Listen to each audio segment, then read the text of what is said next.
Talking to your children about the dangers in the world is a difficult task. You don't want to scare them on one hand, but you want to be truthful. Just this week, we saw it play out. A little girl fighting off a man who grabbed her in the toy aisle. This happened at a Walmart. Here's the surveillance video. That is Brittany Baxter. Her mom was in the next aisle. The man grabbed her.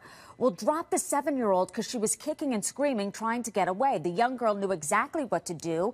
It probably saved her life. I'm joined now by children's author Julia Cook. Her book, Scoop, tells kids how to avoid dangerous situations. And if you're wondering, she has her 2 dogs with her, Angus and Jake. Julia, great to see you. Nice to meet you. The reason why you have your dogs is because that is a tactic that some people use to lure kids away. That's right. We want to teach kids to keep people out of their personal space.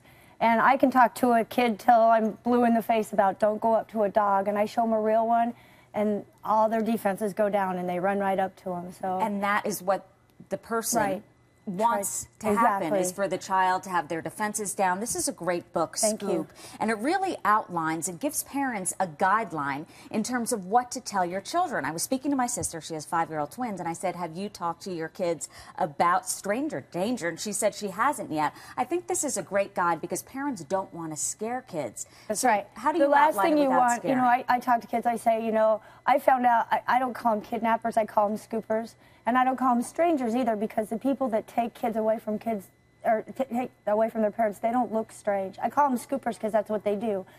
Now, most people are nice and kind. They would never hurt you. There's only a few people out there that are scoopers. So we found out what all the scoopers were doing, and then I wrote a book to make you smarter than they are. I never talk to a child about what could happen to them. I talk to them about what they can do to be smarter than the scooper, so it's a more proactive approach as opposed to a reactive. Right, because monsters, if you say it that way, monsters don't necessarily look like monsters. Exactly. They can look like you or I, regular adults. So you have 5 tips that I think are really helpful. Name those in this book. Okay, the book starts out, the mom tries to teach the little girl about her scooper safety rules, and she can't remember what they are, so she writes them on her fingertips. S-C-O-O-P. The S stands for be smart and listen to your uh-oh voice. It's that voice that tells you when things just aren't right. And be smart. Know where the safe people are. You know, a clerk in a store, a fireman, a teacher, a mama with children. Always know who the safe people are. Okay? And the C stands for call list. You never go with anyone unless you call to check first. Lots of parents use code word. A code word can actually get a child kidnapped. Why is that? Well, if I say, your mom told me to pick you up. I work with her. She says, what's my code word? Oh, your code word. I wrote it down. It's in my car.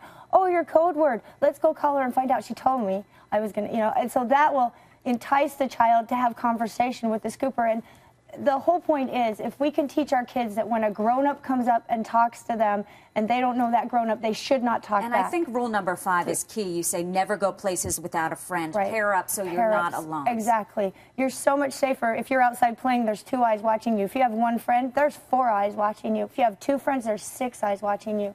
And keep people out of your personal space. No one can scoop you if they can't reach you.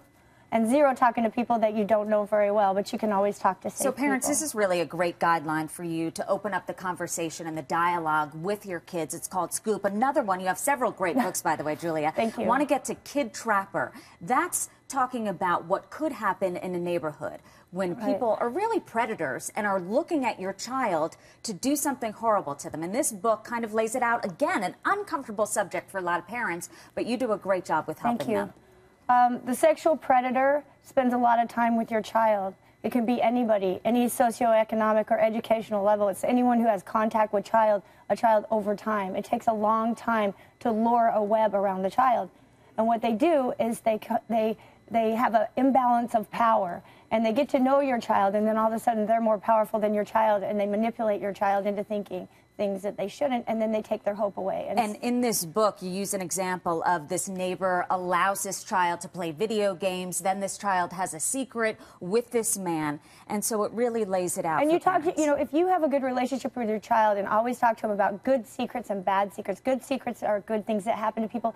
Bad secrets make your uh-oh voice go off, and we never want you to keep a bad secret. A child that has a good conversation point with their parents, you know, is a stronger child and a less of a candidate than one that is seeking mentorship outside of the family. So keep the dialogue open, yes, parents, and if you need a guideline, this is the way to go. Julia Cook, thank you. And by the way, these are the 2 most well-behaved dogs I've ever seen and met. Julia Cook, thank you. Thanks a lot.